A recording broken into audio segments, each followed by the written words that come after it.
Reincarnation, a system that legitimizes poverty. In some parts of the world, poverty lasts for generations. The same families, the same neighborhoods, the same hunger, year after year. Yet most of these people do not take to the streets. There is no massive uprising. Instead, there is a quiet acceptance. Because for centuries they have been whispered the same sentence, endure this life, and you will be rewarded in the next. Is this a coincidence, or is it a system? Reincarnation is often presented as a deep, mystical, and comforting belief. Death is not the end. It is merely a transition. After completing its life in this world, the soul is reborn, sometimes into a better body, sometimes into a harsher life. On paper, this idea feels reassuring, because it tells those who suffer, this life will end and everything will be better. But we need to stop and ask a harder question. Is this belief truly a universal truth? Or is it a narrative shaped by the conditions people live under? When we look at where belief in reincarnation is strongest, a clear pattern emerges. India, Nepal, and the poorest regions of Southeast Asia. This is not accidental. Religions do not emerge as abstract ideas descending from the sky. They form within lived realities. And sometimes they evolve not just into belief systems, but into tools of social regulation.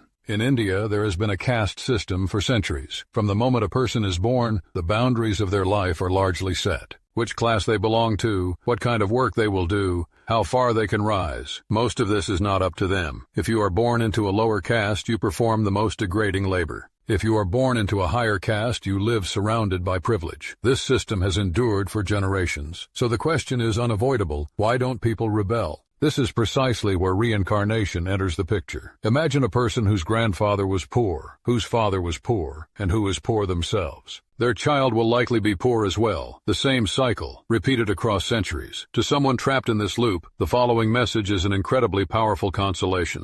You are not poor because the system is unjust. You are poor because of what you did in a previous life. This is your karma. But if you endure, if you do not rebel, if you accept your fate, then in your next life, you will be born into a better body, a better family, a better class. This belief may sound spiritual, but it is also extremely functional, because it teaches people one thing above all else. Do not try to change this world. Endure it. As a result, poverty stops being a structural problem and becomes a personal moral issue. The system is no longer questioned. The individual is blamed. If you are in this position, you must deserve it. And this mindset prevents rebellion, because rebelling is not just seen as challenging the system, it is seen as damaging one's karma. This is where the concept of karma becomes central. Karma is often explained simply: do good, and good things will happen. Do bad, and bad things will happen.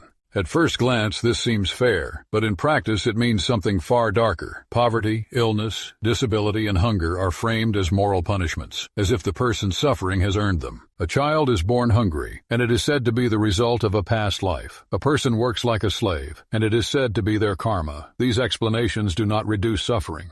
They normalize it. Worse still, they sanctify it. And here lies the most tragic part. People are made to suffer for the sins of a life they cannot remember. A 3-year-old child lives in filth and dies of hunger. They are told, you were bad in your previous life. That child remembers nothing. They made no choices. They committed no crime. Yet they are punished. How is this justice? How is this different from being imprisoned for a crime you cannot even recall committing? Now look to the West, Europe, North America. Why is reincarnation not a dominant belief there? Because hope is placed in this life. People are told, if you work hard, you can rise. If you are poor, you can become wealthy. You can study. You can build a career. Justice, at least in theory, belongs to this world. This leads us to an uncomfortable question. Why is reincarnation strong in India but not in Switzerland? Why is it widespread in Nepal but not in Norway? Because when justice does not function in this world, people push justice into another one. It can be heaven, hell, or reincarnation, but the logic is always the same. Be silent now. Things will be better later. This reveals something crucial. Religions are not universal constants. They are systems shaped by circumstances. When change in this world feels impossible,